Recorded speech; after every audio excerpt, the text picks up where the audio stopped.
اور اس حالت کو اس طرح چمٹے رہیں کہ ایک لمحہ کے لیے بھی ان کا ہاتھ خدا کی رسی سے جدا نہ ہو اور ایک دوسرے سے بھی جدا نہ ہو. یعنی ایک طرف خدا کی رسی کو تھاما ہوا ہو اور دوسری طرف وہ سب اکٹھے ہوں اور مل کر ایک ہی رسی کو پکڑا ہو. یہ وہ امت مسلمہ کی وحدانیت کا تعلق ہے، کا منظر ہے جو قرآن کریم کی اس آیت نے تفصیل سے کھول کر ان آیات نے تفصیل سے کھول کر ہمارے سامنے پیش فرمایا. بدقسمتی یہ ہے کہ مسلمان جو قرآن کریم کو پڑھتے بھی ہیں تو مضامین پر گہرا غور نہیں کرتے. اکثر تو ایسے ہیں جو نہ پڑھنے کے اہل رہے نہ غور کرنے کے، مگر ان کے رہنما قرآن کریم کی آیات پڑھ کر ان کو اکٹھا کرنے کی بجائے ان کو ایک دوسرے سے دور کرنے کی کوشش کرتے ہیں. یعنی ظلم کی حد ہے کہ قرآن کریم تو یہ تعریف فرما رہا ہے اللہ کی رسی کی کہ اس کو پکڑو اور اجتماعی طور پر پکڑو اور تم یقیناً ہر قسم کی آگ کے عذاب سے بچائے جاؤ گے. اگر تم لڑائی کے لیے تیار بھی بیٹھے ہوگے، ایک دوسرے کے گریبان پکڑنے کے لیے مستعد ہوگے، تو اللہ تعالیٰ اس رسی کی برکت سے تمہیں ایک دوسرے سے دور ہٹا دے گا، یعنی دشمنی کی حالت سے دور ہٹا دے گا اور پھر محبت کی حالت میں قریب کرے گا اور اتنا قریب کر دے گا کہ تم اس کی نعمت سے بھائی بھائی بن جاؤ گے. کتنا حسین منظر ہے جو تقوی کے نتیجے میں پیدا کر کے دکھایا گیا ہے. اور اس کے برعکس آج مسلمان علماء قرآن کے حوالے دے دے کر منہ سے جھاگیں اڑاتے ہوئے ایک دوسرے کی سے نفرت کی تعلیم دیتے ہیں. پہلے 11 سال تک دنیا نے یہ تماشا دیکھا کہ ایران قرآن کے حوالے سے عراقی کے قتل کی تعلیم دے رہا تھا اور کہہ رہا تھا کہ یہ کافر ہیں، ان کو مارو اور ان کو قتل کرو اور تم غازی بنو گے، اور اگر تم ان کے ہاتھوں سے مارے گئے تو تم شہید ہوگے. اور عراقی علماء اسی زور اور شدت کے ساتھ اہل عراق کو یہ خوشخبری سنا رہے تھے کہ اگر تم ایرانی کافروں کے ہاتھوں مارے جاؤ گے تو یقیناً جنت میں جاؤ گے، خدا کے نزدیک تمہارا مرتبہ شہداء کا مرتبہ ہوگا، اور اگر ان بدبختوں کو مارو گے تو ایک کافر کو واصل جہنم کر رہے ہوگے. یعنی یہ کوئی تقریریں اور ان کے خطبات ایسے نہیں تھے جو مخفی طور پر پیغام کی صورت میں لوگوں تک پہنچائے جا رہے ہوں. کھلم کھلا دنیا کے اخبارات میں یہ خبریں چھپتی تھیں، روزمرہ یہ اعلانات ہوتے تھے، ان کے ریڈیو، ان کے ٹیلی ویژن، ان کے اخبارات ان پروپیگنڈوں میں ہمیشہ منہمک رہے، یعنی 11 سال تک. اب آپ اندازہ کریں کہ یہ حبل اللہ ہے جس کی قرآن کریم تعلیم دیتا ہے. اب وہی عراق ہے جس کے ساتھ سارا عرب تھا، اور یہ جو اسلام اور غیر اسلام کی جنگ قرار دی جا رہی تھی، اس نے مختلف روپ دھارے ہیں. کبھی تو یہ سنی اسلام کی شیعہ اسلام سے جنگ قرار دی گئی، کبھی بد کرداروں اور غاصبوں کی جو حقیقت میں اسلام سے مرتد ہو چکے تھے، ایمان والوں اور تقوی شعار لوگوں سے جنگ قرار دی گئی. کبھی اہل عرب کی عجمیوں سے جنگ بن گئی، اور جو بھی عرب ممالک ایران کے ساتھ عراق کے ساتھ اکٹھے ہوئے، در حقیقت محض اسلام کے نام پر نہیں، کیونکہ ان کے شیعوں سے دوسری جگہ اسی طرح تعلقات تھے، بلکہ بہت سے شیعہ اکثریت کے ممالک بھی عراق کے ساتھ اکٹھے ہو گئے، اس لیے کہ عرب تھے، اس لیے وہ جنگ عرب اور عجم کی جنگ بن گئی. اور اس طرح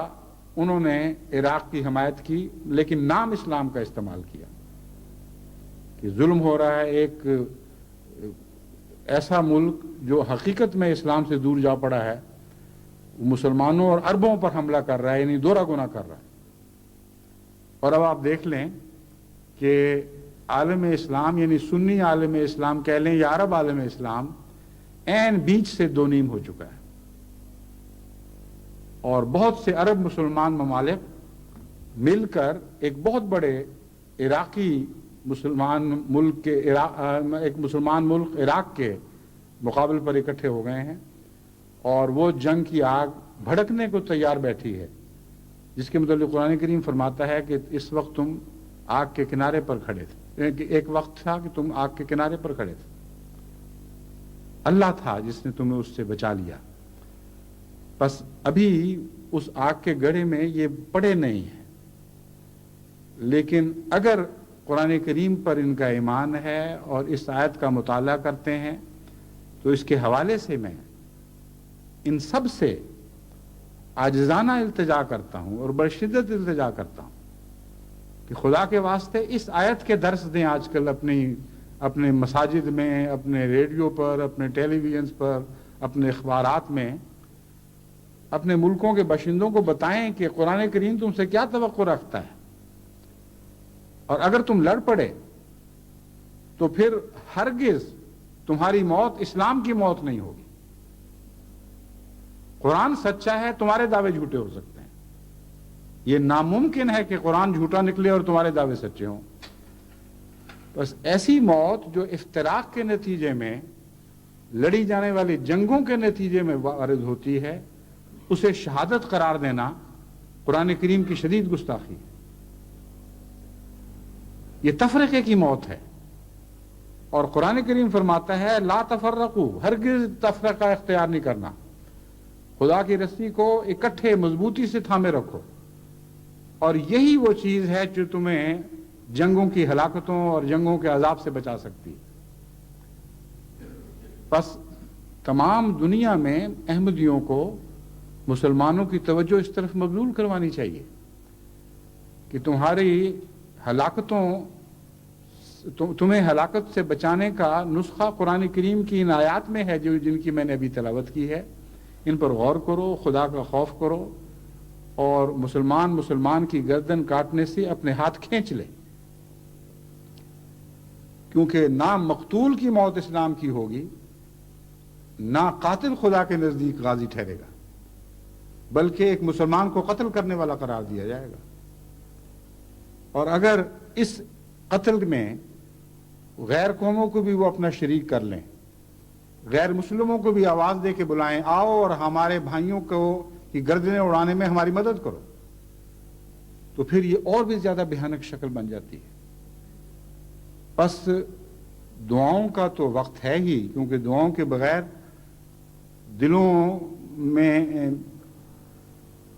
دلوں کے قفل کھل نہیں سکتے، محض نصیحت کی کنجی سے دل نہیں کھلا کرتے جب تک خدا تعالیٰ کی طرف سے توفیق نصیب نہ ہو۔ بس دعائیں بھی کریں اور کوشش بھی کریں، اور مسلمانوں کی توجہ بار بار ان آیات کریمہ کی طرف مبذول کرائیں، اور ان کو بتائیں کہ اسی میں تمہاری زندگی ہے اور اس سے روح گردانی میں تمہاری موت ہے، لیکن ایسی دردناک موت ہے جس کے متعلق قرآن کریم کی آیت گواہی دے گی کہ جب تم مرے تھے تم تقوی کا حق ادا کرنے والے نہیں تھے، جب تم مرے تھے تو اسلام کی حالت میں نہیں مرے۔ بس مسلمان کہلا کر ساری زندگی اسلام کے اوپر چلنے کی کوشش کرتے ہوئے، اور اب بظاہر اسلام کے نام پر جان دینے کے باوجود اگر یہ بدنصیب انجام تمہارا ہو کہ خدا کا کلام تم پر گواہ بن کے کھڑا ہو جائے، اے ایمان کی باتیں کرنے والوں، اے تقوی کی باتیں کرنے والوں، اے اسلام کی باتیں کرنے والوں، خدا کا کلام گواہ ہے کہ نہ تم نے ایمان کا مزہ چکھا ہے، نہ تم تقوی کا معنی جانتے ہو، نہ تم اسلام کی بات کرنے کا حق رکھتے ہو، کیونکہ مارنے والوں کی زندگی بھی خدا کے نزدیک ایک مردود زندگی بن جائے گی، اور مرنے والوں کی موت بھی خدا کے نزدیک ایک قابل رد موت ہوگی۔ بس بہت ہی خطرناک وقت ہے جو ہم اپنی آنکھوں کے سامنے کھڑا دیکھ رہے ہیں۔ تمام دنیا میں ایک ہی جماعت ہے جو خدا تعالیٰ کی خلافت کی رسی سے وابستہ ہے، اس حبل اللہ سے وابستہ ہے جس نے محمد رسول اللہ صلی اللہ علیہ وسلم اور آپ کی شریعت سے عہد وفا باندھ کر، اکٹھے ہو کر، ایک ہاتھ پر جمع ہو کر اس آیت کے مضمون کا حق ادا کر دیا، اور حبل اللہ کو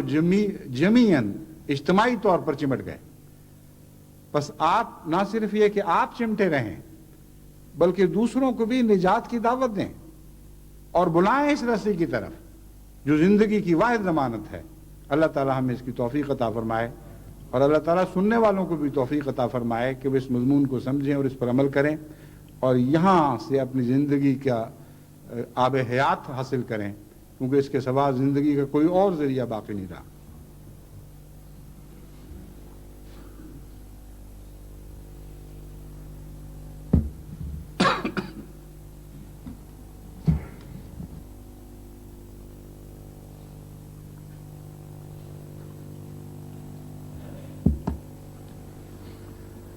الحمد لله نحمده ونستعينه ونستغفره ونؤمن به ونتوكل عليه ونعوذ بالله من شرور أنفسنا ومن سيئات أعمالنا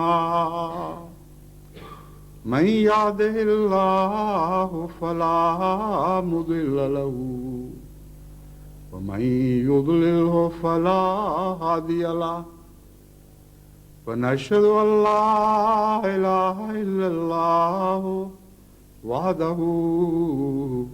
لا شريك له ونشهد أن محمدا عبده ورسوله عباد الله رحمكم الله إن الله يأمر بالعدل والإحسان وإيتاء ذي القربى وينهى عن الفحشاء والمنكر والبغي يعظكم لعلكم تذكرون اذكروا الله يذكركم وادعوه يستجب لكم ولذكر الله أكبر